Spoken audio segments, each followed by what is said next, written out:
కథ: సత్య దాదా. ప్రకాష్ రాజ్ ముంబైలో ఒక పోర్టును నిర్మిస్తాడు.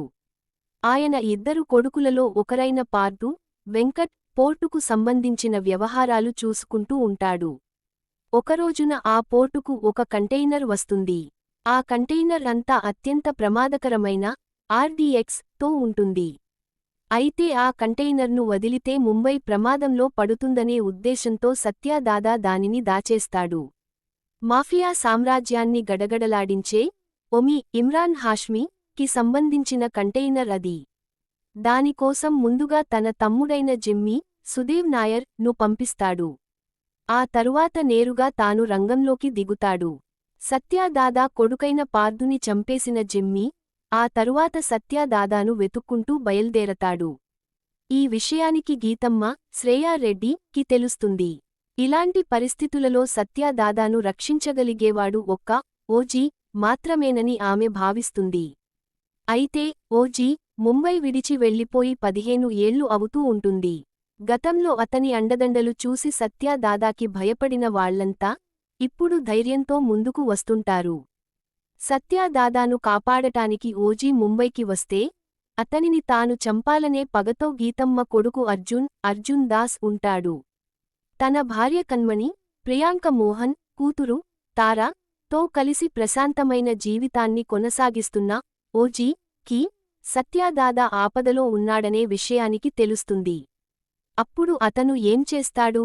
సత్య దాదాతో అతనికి గల సంబంధం ఏమిటి? ఎందుకు అతనికి దూరంగా ఉంటున్నాడు? ఓజీ పై అర్జున్ ఎందుకు పగతో రగిలిపోతున్నాడు? ఓమి ఉద్దేశం ఏమిటి?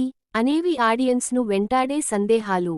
విశ్లేషణ: ఈ కథ 1940లలో మొదలవుతుంది. అక్కడి నుంచి 70వ దశకాన్ని టచ్ చేసి వచ్చి 90లలో సెటిలవుతుంది. ఆ కాలం నాటి కాస్ట్యూమ్స్, వాతావరణంలోనే కథ ముందుకు వెళుతూ ఉంటుంది. కథ ప్రకారం చాలా పాత్రలు తెరపైకి వచ్చి వెళుతూ ఉంటాయి. పవన్ తరువాత ప్రధానమైన పాత్రల స్థానాలలో ఇమ్రాన్ హాష్మీ, ప్రకాష్ రాజ్, శ్రేయా రెడ్డి, అర్జున్ దాస్ పాత్రలు కనిపిస్తాయి. ప్రియాంక మోహన్ ఉన్నప్పటికీ ఆమె పాత్ర నామమాత్రమే. సుజీత్ అల్లుకున్న ఈ కథ విషయానికి వస్తే కొత్త పొట్లం విప్పి తాజాగా బయటికి తీసేందేమీ కాదు. కాకపోతే స్క్రీన్ ప్లేలోని వేగం, పవన్ కళ్యాణ్ స్టైల్, తమన్ నేపథ్య సంగీతం ఈ సినిమాను నెక్స్ట్ లెవెల్ కి తీసుకుని వెళతాయి. గోరంత ఎమోషన్ చుట్టూ సుజిత్ కొండంత యాక్షన్ను డిజైన్ చేసుకున్నాడు.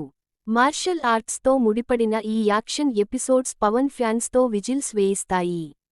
ఖడ్గాలు, కత్తులు, తుపాకులతో తెరపై ఓజీ చేసిన హల్చల్ ఫ్యాన్స్కి పూనకాలు తెప్పిస్తాయి.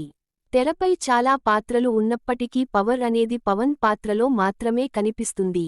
శ్రేయా రెడ్డి పాత్రను ఫవాలేదు అనే స్థాయిలో వాడుకున్నప్పటికీ అర్జున్ దాస్కి సంబంధించిన ట్రాక్ తేలిపోతుంది. ఇక విలన్లు అంచెలంచెలుగా కనిపిస్తూ కాస్త విసుగు తెప్పిస్తారు. అలాగే హీరోయిన్ వైపునుంచి అల్లుకున్న ట్రాక్ కూడా రొటీన్గా అనిపిస్తుంది. అయినా ఈ సినిమాలో కథ గురించి చెప్పుకోవడం కంటే పవన్ను ఫ్యాన్స్ ఎలా చూడాలని అనుకుంటున్నారో సుజీత్ అలా చూపించాడు అంటేనే కరెక్టుగా ఉంటుంది. పనితీరు: సుజీత్ ఎంచుకున్న కథలో కొత్తదనమేమీ కనిపించదు. కానీ స్క్రీన్ ప్లేతో ఆయన ఈ కథను పరిగెత్తించాడు. యాక్షన్ ఎపిసోడ్స్ను డిజైన్ చేయించుకున్న తీరు బాగుంది. అయితే కథ ఆరంభంలో జపాన్, టోక్యో అంటూ హడావిడి చేయడంతో ఏం జరుగుతుందనేది ఆడియన్స్కి అర్థం కాలేదు. కథ విషయాన్ని కాసేపు పక్కన పెట్టేస్తే పవన్ను స్టైలిష్గా చూపించడంలో తను సక్సెస్ అయ్యాడు అంతే. పవన్ కళ్యాణ్ కాస్త ఒళ్ళు చేసి బాగున్నాడు. హ్యాండ్సమ్ లుక్స్తో, స్టైల్తో మంచి మార్కులు కొట్టేశాడు. తన మార్క్ కంటెంట్ కావడంతో ఆయన చెలరేగిపోయాడు. ఆయన తరువాత ఎవరు బాగా చేశారు అనే ప్రశ్నకి ఆన్సర్ లేదు.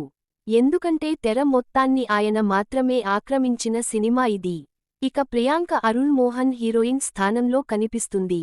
కాకపోతే ఆ పాత్రలో ఉన్న విషయానికి చాలా తక్కువ. ఈ సినిమాకి అసలైన హీరోలు సుజిత్, తమన్ అని పవన్ మొన్న ప్రీ రిలీజ్ ఈవెంటులో అన్నారు. తమన్ అందించిన బ్యాక్ గ్రౌండ్ స్కోర్ చూసిన తరువాత పవన్ మాట నిజమేనని అనిపిస్తుంది. రవికే చంద్రన్, మనోజ్ పరమహంస ఫోటోగ్రఫీ బాగుంది. Naveen Nooli editing okay. ముగింపు: పవన్ కంటూ ఒక బాడీ లాంగ్వేజ్ ఉంది. ఆయనకంటూ ఒక డైలాగ్ డెలివరీ ఉంది.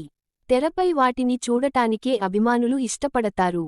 ఆయన కదలికనే కథగా భావిస్తారు. అంతకుమించి పెద్దగా పట్టించుకోరు.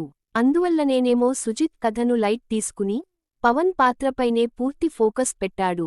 అభిమానులకు తెరపై పవన్ను పవన్లా చూడక చాలా కాలమైంది. అలాంటివారి ముచ్చట తీర్చడంలో సుజీత్ సక్సెస్ అయ్యాడనే చెప్పాలి.